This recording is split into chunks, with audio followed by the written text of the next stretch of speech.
नमस्कार। Hindi dictation YouTube channel पर आप सभी का स्वागत है। प्रतिलेखन संख्या 25 और 26, कुल वर्ड्स 800। रेडी। सभापति महोदय, अब मैं आर्थिक मामलों पर आना चाहता हूं। मैं अधिक समय नहीं लूंगा। इस बात को सभी स्वीकार करेंगे कि तीव्र गति से हमारी आर्थिक प्रगति हो, इसका प्रबंध किया जाना चाहिए। इसके लिए ऐसा वातावरण बनाने की आवश्यकता है जिससे उत्पादन बढ़ सके, वितरण में समानता आ सके और उपभोग में संयम से काम लिया जा सके। हर बजट को और हर कर प्रस्ताव को इसी कसौटी पर कसा जाएगा। यथा क्या उससे उत्पादन बढ़ता है, क्या वितरण में समानता आती है, और तीसरी बात यह कि क्या हम देश में ऐसा वातावरण बना सकते हैं कि लोग जितना कमाते हैं उतना खर्च न करें, उसमें से बचाएं और उसे राष्ट्र की समृद्धि में लगाएं। अगर इस कसौटी पर सरकार की आर्थिक नीतियां कसी जाएं, तो मुझे लगता है कि उनमें पर्याप्त सुधार की गुंजाइश है। मैं वित्त मंत्री की कठिनाई को समझ सकता हूं। विकास की आवश्यकता अधिक धन की मांग करती है। राज्य सरकारें अधिक कर लगाने के लिए तैयार नहीं हैं। वे केंद्र से कर्जा लेकर अपना काम चलाना चाहती हैं। वहां कोई वित्तीय अनुशासन नहीं है। यह सारा बोझा केंद्र को उठाना पड़ेगा और केंद्रीय सरकार कठिनाई में पड़ेगी। इसलिए मैं समझता और सुझाव को दोहराना चाहता हूं कि राज्यों को इस संबंध में निर्देश दिया जाना चाहिए। संविधान के अंतर्गत केंद्र इन राज्यों को निर्देश दे सकता है कि वह अपने साधनों के अंतर्गत अपने खर्च को चलाएं। केंद्र के कर्ज पर निर्भर नहीं रहना चाहिए। विशेष परिस्थितियों में कर्जा दिया जा सकता है, लेकिन कर्जा लेकर अपना काम चलाना यह उनका स्वभाव नहीं बनना चाहिए। अपवाद स्वरूप में कर्जा लेकर वह किसी विशेष परिस्थिति का सामना करने के लिए प्रस्तुत हो तो उसका विरोध नहीं किया जा सकता। दूसरी बात यह है कि देश में सादगी और संपत्ति को उड़ाने के बजाय उसे उत्पादक कार्यों में लगाने का वातावरण बनाना चाहिए। मैं नहीं जानता वित्त मंत्री महोदय इससे कहां तक सहमत होंगे, लेकिन आज देश में समाजवाद की चर्चा बहुत होती है। लोगों का समाजवाद की ओर देखने का दृष्टिकोण विकृत हो गया है। लोग हमें क्या मिलता है इस ओर ज्यादा ध्यान देते हैं। हम कितना खर्च करते हैं इस ओर ध्यान नहीं देते हैं।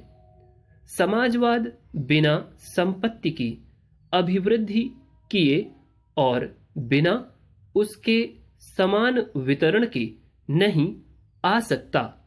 हमारा देश कृषि प्रधान देश है।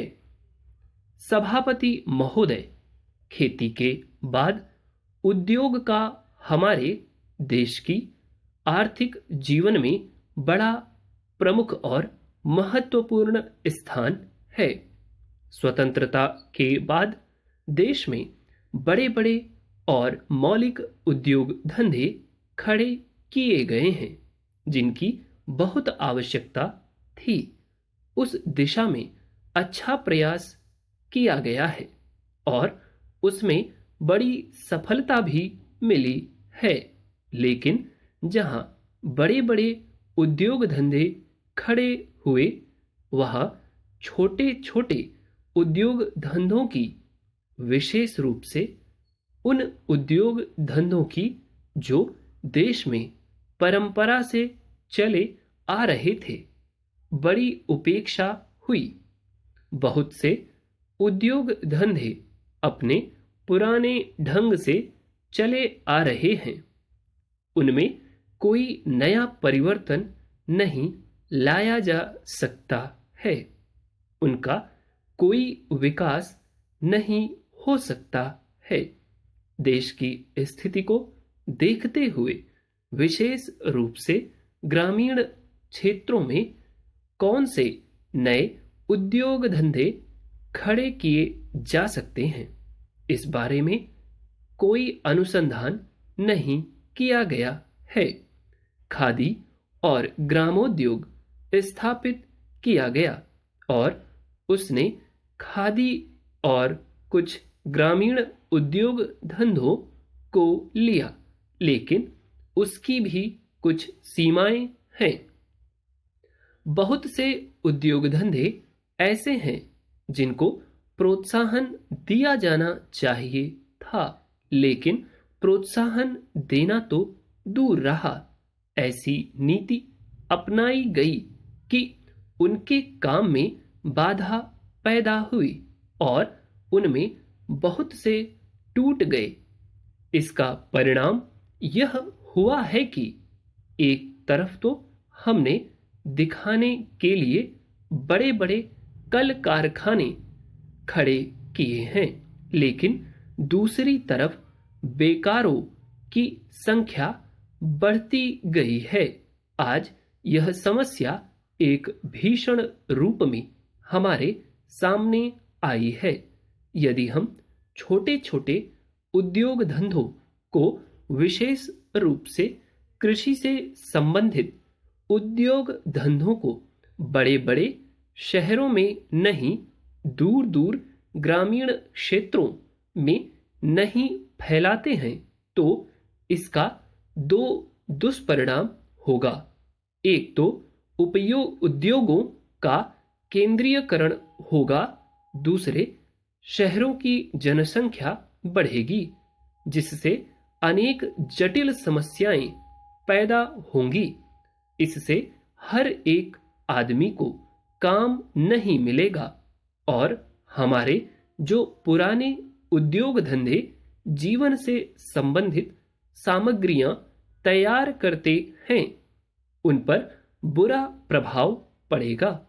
लेकिन सरकार की ऐसी नीति रही है कि उनमें से बहुत से उद्योग धंधे समाप्त होते जा रहे हैं, जिसका परिणाम यह है कि इस उद्योग में लगे हुए आदमी बेकार हो रहे हैं। मैं चाहूंगा कि सरकार ऐसे उद्योग धंधों को अधिक प्रोत्साहन देने का प्रयत्न करे। इस प्रयत्न के लिए हम इस मौके पर सरकार का समर्थन देशभक्ति की भावनाओं से करते हैं। मैं उम्मीद करता हूं आपने डिक्टेशन बहुत अच्छा लिखा होगा। एक सलाह आपको देना चाहूंगा, आप मानते हैं तो बहुत अच्छी बात होगी, नहीं मानते हैं तो आप जैसा लिखते हैं वैसा ही सही है। ठीक, सलाह यह है कि जिन वर्ड्स को मैं एक साथ बोलता हूं उनको आप एकदम उसी तरीके से लिखने का प्रयास करें। ठीक है, अभी भी आपके पास समय है परीक्षाओं में, ठीक, मिला के लिखने का प्रयास करेंगे आप तो समय भी बचाएंगे, कॉपी की जगह भी बचाएंगे, एक्स्ट्रा एक्टिविटीज़ में आपका समय कम लगेगा। पेंसिल उठाना फिर रखना, हाथ को सरकाना थोड़ा सा, ये सब जो एक्स्ट्रा टाइम है ये आप बचा लेंगे। ठीक, बशर्ते आपको ये प्रैक्टिस पहले घर पे करनी होगी। एग्ज़ाम में सीधे करेंगे तो हाँ फ्यूज़ हो जाएंगे एक तरीके से, आपको समझ ही नहीं आएगा क्या लिख दिया मैंने जोड़ करके। ठीक, तो जैसे उद्योग धंधे है, ठीक, इसको जैसे एक साथ बोला गया। फिर मिलजुल कर, ठीक है, तैयार करते हैं, मैं चाहूँगा कि, ठीक, इस तरीके से प्रयत्न करें। इस तरीके के वर्ड्स जो हैं जिनको एक साथ बोलता हूँ उनको आप लोग उसी तरीके से लिखने का प्रयास करें। ठीक, बाकी आप अपना सुझाव दें कमेंट बॉक्स में। वीडियो कैसा लगा, अच्छा लगा तो लाइक करें, और हाँ चैनल पे नए हैं तो प्लीज़ सब्सक्राइब करें। That's all, thank you.